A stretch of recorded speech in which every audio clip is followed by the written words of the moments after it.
Bé Mèo, ninja mèo sắp tròn. Ôi trời, lại lên cơn rồi. Cẩn thận cái miệng, sao phát bay mồ. Yêu ơi, sợ quá, sợ quá.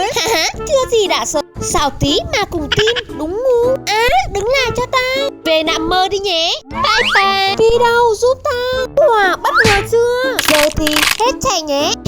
Cứ cười đi, rồi khóc thét. Và đây là món quà tao dành cho mày. Nắng ơi, đến đây mau. Gì vậy cha? Có dế bé, chầm tay hết phần. Đi liền, đi liền. Tất cả là của ta. Không, toàn là đất. Nó lừa mình.